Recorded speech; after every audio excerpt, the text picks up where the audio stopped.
What's up, everybody? It's Soren Baker here on Unique Access Entertainment. As always, please hit that subscribe button. It's right down there and it's free. That enables us to keep coming to y'all as often as possible with as many interviews, first to 15s, and great debaters as possible. So please hit that subscribe button. Now, today, as I think about rap all the time, and I think about a lot of these things that are going on in entertainment and in our society in general, one thing I noticed more and more is that we talk about all these icons and people deserve enough acclaim, don't get enough acclaim, what have you. And one thing I realized, and according to the artist himself, it seems to be by his own design and his own choice, is just that MC Hammer in particular rarely gets brought up and rarely gets discussed as somebody who's super significant in rap, but also super important on so many different levels. And I wanted to do this video here on the 1st and 15th because we got to pay homage to these artists and understand and appreciate their impact. And as somebody that lived through his ascent, saw his descent, his ascent, and also his descent, as people would say, it was amazing to see on many, many different levels. And I'm going to highlight a lot of his rise today because I think as we see these artists popping off and getting big today and then falling precipitously almost as quick as they came, MC Hammer lasted for years and was far more popular, I think, than people understand or realize, for much longer than I think people understand or realize. And that's part of what I like to do here on Unique Access Entertainment and why I think it's important to talk about MC Hammer. Now, he had the Feel My Power album that he put out independently, famously getting a loan and doing all this to have his own label, and Bust In Records, which later he had Bust It Records, but at least initially Bust In Records and Feel My Power, and that garnered some success like a lot of other independent Bay Area artists. Too Short, most notably, of course, around this time. Hammer was similarly hustling out the trunk and got a lot of attention, a lot of acclaim, a lot of traction, and that led him to get a major label deal with Capitol Records. And the reason why Capitol is so significant, for many reasons. One, they had very limited rap at this time in 1987-ish, going into 1988, when Hammer releases his major label debut album. But they did have King T, they did have and work with Mellow Man Ace, but by no means compared to some of the other major labels who had done a lot of rap recordings at this point. Capitol really hadn't done that. But what Capitol had that was unusual, at least from the outside looking in, from reading about it at the time and then learning more and more about how the music industry operates, they had a lot of radio and video push as a major label that the major labels that were affiliated with rap really didn't have. So whereas Sony Columbia at the time had Def Jam, they would have maybe utilized some of their resources or helped out Def Jam, but Capitol didn't have this sub-label like Def Jam that had had all the success. So when Hammer signed with them, the people that were working his record would have been the same people, from everything I understand and been told over the years, that were working the other songs. So MC Hammer's getting pushed by Capitol Records, not by Def Jam. So right there, that's a huge difference. And Capitol Records, of course, most famously has the Beatles, who are, you know, the best-selling group of all time. So they have had tremendous success and market penetration in ways that few labels had. So right there, that's out the gate. They also had Garth Brooks, huge country star. So Capitol was big on radio, big on video at the time, and that's a huge advantage and really helped MC Hammer, as we're about to see in the next few years. But by the time his Let's Get It Started album comes out in '88, to me the best year in rap history, the reality is, like a lot of artists that released independent music and then got a major label deal, Hammer reused, recycled, changed the titles on some stuff from Feel My Power and used it on Let's Get It Started. So yes, whoever had Feel My Power initially would have heard some of this, a lot of the same material, but because MC Hammer and Capitol also knew that selling less than 100,000 units of something is not gonna, the average person isn't gonna care as much as if you're able to really break through like Let's Get It Started did. So it comes out in 1988. Many of the Feel My Power songs, they either slightly changed or the titles changed, like That's What I Said and Ring 'Em, Son of the King. But then you had some of the song titles change from Get It Started to Let's Get It Started, or The Thrill Is Gone to It's Gone. So there was some changes, but in less than a year, this album has sold 1 million copies. And I just remember in 1988, of course, that's where we see this explosion. It's the best year in rap history, in my opinion. And at this point, the lyrics in particular had become so sophisticated and so phenomenal that you see from a Rakim, that you see from a LL Cool J, that you see from a Big Daddy Kane, that you see from a KRS One, that Hammer, by comparison, was much simpler, much more straightforward, and it wasn't so dramatic. But what Hammer had that was consistent throughout Let's Get It Started was energy. So you could feel the energy in the music, especially on the song, the title track, Let's Get It Started. He had a lot of scratching and he had a lot of breaks and break beats. And so for me, yes, it wasn't the quote unquote A-list lyricism per se, but as a total package, I always thought that Let's Get It Started was a great album, had a lot of great songs, and just a great feel and a great energy that I really enjoyed. And I was happy to have the album. I was happy to hear it, and anytime I listened to it, I felt good because it's a great album. So it's, I think, unfair to say that MC Hammer didn't have a lot of respect and acclaim and popularity back in 88, because he did. And this was going platinum in 1988 was a big deal and unusual.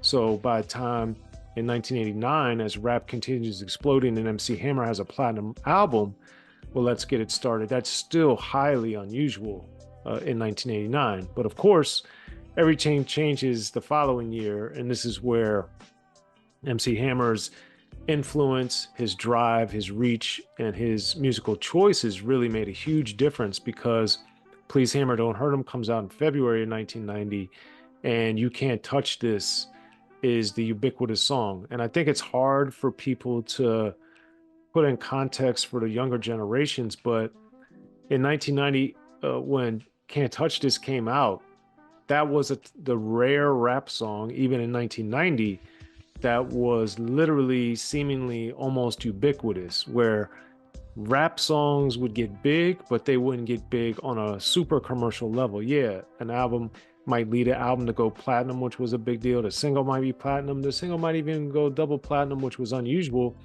Or back in the day, in 86, when he had Walk This Way, that would lead to multi-platinum album from Run DMC. But that was nothing compared to what You Can't Touch This was, because it was built, of course, famously off Rick James' Super Freak. But what MC Hammer did and what Capitol Records did was turn this into an actual phenomenon, to where the album ended up going diamond, and it ended up going diamond in a little more than a year. So in April 1991, largely on the strength of You Can't Touch This, Please Hammer Don't Hurt Him sold, or really shipped, but sold more than 10 million copies to get that Diamond Award.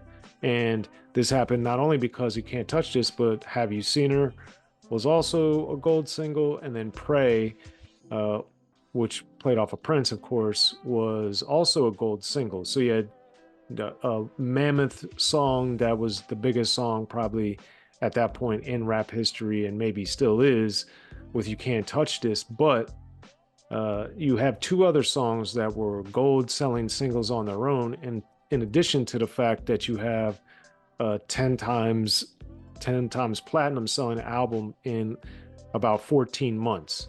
And that is very significant because, with Biggie, with Tupac, and with Outkast in particular, some of these albums that are double albums that they say are diamond, it's a very important distinction, because those albums didn't sell 10 million copies. Those diamond albums became diamond because each one of those counted for 2 sales. So if you bought Speaker Box Left Below, or you bought All Eyes on Me, that counted as 2 sales, even though you bought 1 copy of the album, because the way that the record companies and looked at it is you bought two albums because you had to buy both sets of the album, but you couldn't buy one or one disc and not the other. So the reality is MC Hammer really sold twice as much as Speakerbox Love Below, twice as much as All Eyes on Me, twice as much as Life After Death by Biggie. And it's nothing to take away from those artists. It's just the numbers and understanding what really happened versus how it's potentially presented is very significant. So that being said, to sell 10 million copies of an actual rap album and to have three huge singles and essentially no profanity, these are very positive songs or just fun songs, to me, showed that when rap is done well and when rap is done at the highest level and without profanity and that's positive and that feels good, that there is a huge market there. There is a huge audience for it. So when I hear artists or I hear people talk about gangster rap and how it destroyed rap and all these different things, the difference is MC Hammer by himself sold, way more than almost all those records put together.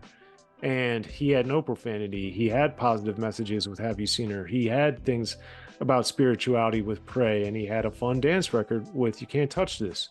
So, and this was happening after NWA came out, before Brothers for Life, but after Straight Outta Compton.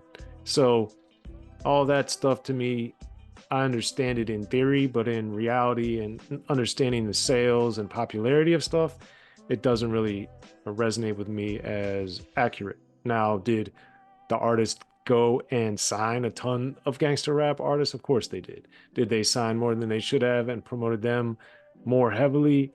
I do believe that they did. But to say that they didn't give other rap a chance and this and that, I don't believe that.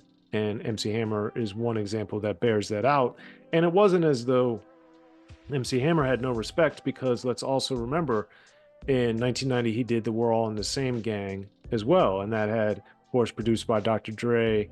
But bottom line is there were a lot of very credible artists on there. Ice-T's on it, NWA's on it, Eazy-E's on it, JJ Fad is on it, Oaktown 357, Hammer's protege, which I'll talk about more. They're on it. Tone Loc is on it. King T is on it. Above the Law is on there. So, I mean, it's a good mix of the popular West Coast rap. And then some of the non-gangster people like Digital Underground are also on the We're All in the Same Gang. I think one of the best rap songs ever and just a phenomenal posse cut. The West Coast kind of version of or answer to or response to or brother sister track to, of course, Self-Destruction, which came out before it on the East Coast. But regardless, MC Hammer's on there, and they wanted him, I would imagine, because of his popularity, but also because they respected him as an artist and they understood the importance of having MC Hammer on We're All in the Same Gang. So I was very glad that he was on that. But, the MC Hammer train was full steam ahead in 1990, and we get, he dropped the Hammer Time long form video, which also went double platinum.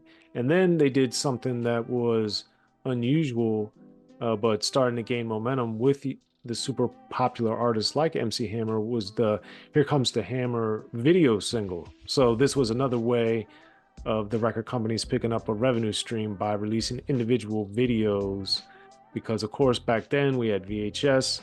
We didn't have all this technology that we have today where we could just watch essentially any video we wanted to at the drop of a hat via YouTube or other means. If you wanted to watch it, you had to either record it yourself on a VHS and then watch it in the midst of a whole bunch of other things, or in this instance, you could buy the Here Comes the Hammer video single, which also went double platinum. But then he had the Hammerman cartoon, and then, as I mentioned earlier, Busted Records came out and had an avalanche of releases through Capitol Records. BNGB was on the label, Oaktown's 357 was on there, of course, and then Dougie Fresh and the new Get Fresh crew also released an album through MC Hammer's label, Busted Records. And, again, these are all artists that were essentially PG artists. They were not hardcore, they were not profane, they were not misogynist, violent, whatever have you. And it showed the type of power and the sway and the fact that MC Hammer was reaching out and giving artists opportunity. And it wasn't that they were quote unquote against his brand. In fact, they were helping build this and show this, that this type of rap could exist. And Dougie Fresh while definitely not the same artist. And obviously coming out before MC Hammer, he was definitely within his same lane of party positive music. So all that's immensely important. The fact that MC Hammer was able to get into all these different markets and penetrate and do a lot of these stuff at the highest level and deliver quality content, as people would say today, but quality content, man. People liked it. So yes, it wasn't hardcore, it wasn't NWA, and it wasn't as heavily pro-black, of course, and Afrocentric as Public Enemy, but it was, you know, high quality music and positive. So nothing wrong with that. Then after Please Hammer Don't Hurt Him, he waited a year and a half, but then when he came back with Too Legit to Quit in the end, toward the end of '91, that album by January the following year had sold more than 3 million copies. So yes, that's obviously a precipitous fall, but the fact that it still sold 3 million copies, that's a big deal. And when the title track is also released as a single, Too Legit to Quit, and it's going platinum as well, that just shows that Hammer's staying power was pretty significant to really blow up in '88 as a platinum artist, and then by the time you get to the end of '91 going into '92, you're still a triple platinum artist. That's huge and something that very few rappers have been able to achieve.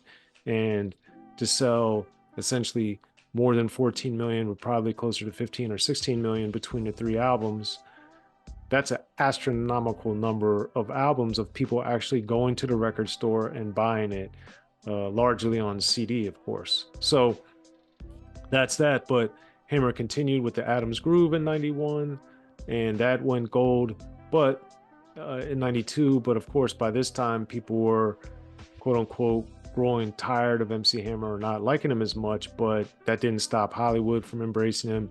And then fast forward a few years with the Funky Headhunter, he switched labels, going to Giant Records and Pumps and a Bump, of course, in the infamous video.